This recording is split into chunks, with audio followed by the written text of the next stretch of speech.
Podcasts have a well-known discovery problem. It's a problem that many companies and podcast platforms are working hard to solve. So when a fancy new social media network comes along, like Threads did last month, and successfully entices more than 100 million users to give it a try, you have to be willing to shake the tree and see if there's anything worthwhile there, whether or not there's something that could help you grow or share your podcast. So that's what I've been thinking about and testing for the last month. Is Threads a worthy addition to your podcast social media strategy, or is it too soon? So let's dive in.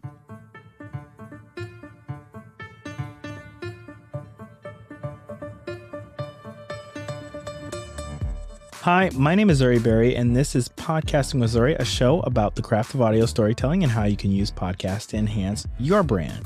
So what's the backstory on Threads and why does it matter for your podcast social media strategy? Threads is Meta's alleged Twitter killer. Twitter, which recently rebranded to X, has been heavily criticized by its users and advertising partners for rapid changes to its site, including modifications to its content moderation policies, its introduction of paid subscriptions, and deterioration in the site's stability. But at its core, X is a text-based app. When it launched, it was frequently referred to as a micro-blogging site. Over the years, it expanded to include photos, videos, live streams, newsletters, and even audio in the form of voice notes. One of its most significant features is Spaces, a relatively new and popular attraction for live conversations. And that's been a welcome addition for podcasters seeking to boost their engagement on the platform.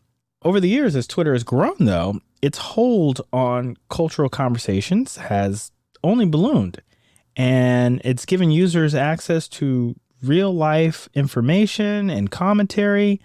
But most importantly, it built significant and sophisticated tools for marketers, tools that allowed you to measure, track, and target users based on their interest.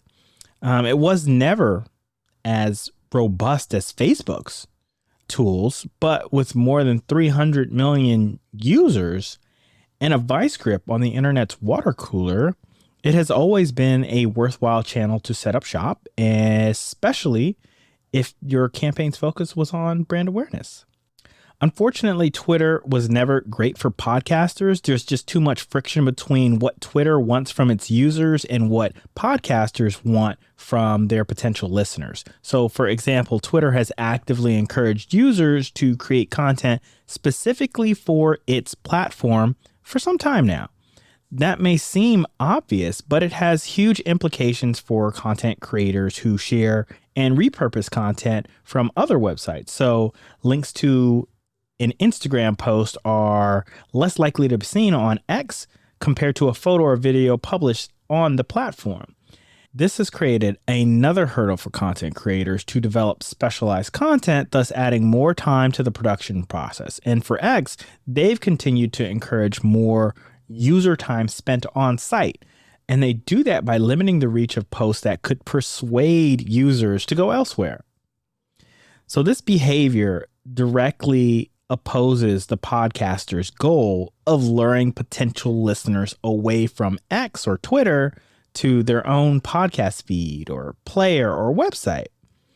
Podcasters have found themselves working around this conflict by sharing video snippets and audiograms to hopefully attract new listeners and inspire them to venture outside Twitter's confines.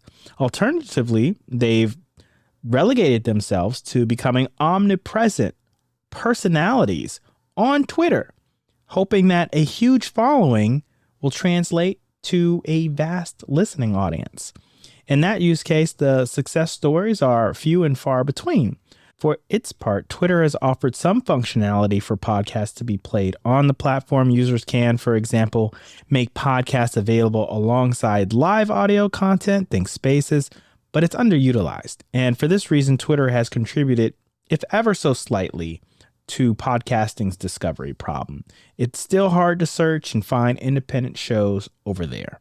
Now, X's vice grip has loosened. New owner Elon Musk has been off-putting for some users. Many of its long-term users have fled the site completely, seeking alternatives. Anecdotally, I've seen fewer and fewer posters interested in the business of podcasts, for example. I feel as if I'm missing crucial conversations that normally would have occurred on Twitter or X about the state of podcasting. And I know based on the prevalence and popularity of these alternatives to X now, that others are having similar experiences.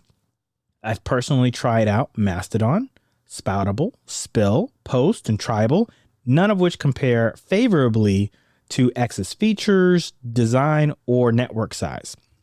And while each of these alternatives has their own merits, they lack significant enough users, or are aesthetically awful, or are technically complicated. And every single one of them, except for maybe Post, which I've entirely given up on, has yet to develop tools marketers need to track, measure, and ensure they're reaching their target audience. So this is why Threads is so interesting. As a new text-based app, the product is built on the infrastructure of Instagram's more than 2 billion monthly active users. Threads has the design and features and the aesthetics that you'd expect of a well-resourced company. And it also comes with the expectations that many of the tools employed by Meta for marketing on Facebook and Instagram will eventually make their way to this new platform. Just not yet. So Meta chief Mark Zuckerberg and Instagram CEO Adam Mosseri have said they won't attempt to monetize Threads anytime soon. That's despite the platform soaring clearly past 120 million registered users in the past week. And because Threads is built on Instagram, Threads users can leverage their existing audience on Instagram. So many influencers have parachuted onto the platform to discover they already have hundreds or thousands of followers on Threads. What's more, unlike Instagram, these users can now more easily share clickable links and content, which was not available to all users on IG. So posts on Threads can also be more easily shared as repost or quote posts. So you can almost like contribute to the conversation if your favorite celebrity posts something, just like Twitter was. So just having these simple tools already improves upon what Instagram users can do while still bringing in the design chops and all of the other things and your audience from Instagram. So that's really good. However, Threads still lacks essential features for discovery, which is a persistent problem for podcasters. Currently, there is no search functionality, no hashtags, and the platform lacks a trending or news section to highlight content from creators, a For You page, if you will. Threads also lacks the ability to publish on desktop. It's only available on the app, on either your iPhone or your Android, and there are no marketing tools built yet. So you don't have the ability, for instance, to post to the platform from a third-party tool or app, like a social media management tool. So is Threads worth adding to your podcast social media strategy? Based on potential, I would say yes, because size matters, especially when it has a user base that has numbers well over 100 million. Mosseri has hinted that some of the missing features that I've mentioned here are currently being developed. For example, desktop publishing is expected to be made available soon. And because it is a Meta product, I fully expect its marketing tools to be incorporated into the Meta Business Suite when monetization is enabled. So while some of the persistent discovery problems for podcasters remain, Threads has all the hallmarks of a growing and potentially robust distribution channel. This new platform is also uncharacteristically kind, and that's on purpose. Mosseri and Zuckerberg have both been vocal about creating a kinder, gentler, text-based social media platform. So far, Threads has delivered on that. Strong filters weed out potentially mean-spirited comments, while the algorithm limits vulgarity and other problematic forms of content. It's not all kittens and puppies. But there is a good helping of joyfulness without the spoonful of toxicity you usually get on Twitter. That's a win in my book. The positivity is a key differentiator, even if it is artificially produced. And you couple that with relative stability compared to X, and there's a good bet to be made that users will enjoy the experience on Threads more than they ever did on Twitter. So in summary, yes, you should check it out, and you should do so knowing that desktop publishing is coming. So that's important, with more features that social media users have become accustomed to. Those are all on the way. Meta will incorporate its tools for marketing and advertisers in the future. So expect that to come.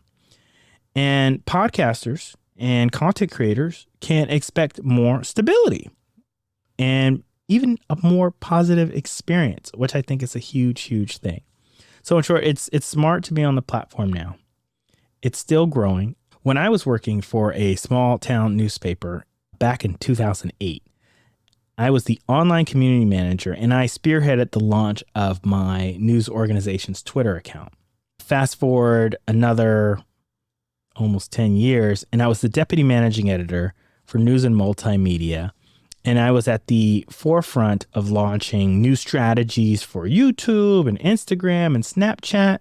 And I've been pretty vocal lately about podcasters needing to incorporate video as a means to promote their podcast and content marketing efforts. I'm 100% sure I'm right about that. To me, Threads has all the hallmarks of a winner. I expect it to grow and have cultural staying power. It helps that it's being built by a team that knows what it's doing in terms of supporting online communities and social networks. I think that's an important trait here as well. And it also speaks to the long-term risk of being on the platform and what you might expect out of it. Facebook has a track record, so that's a good thing.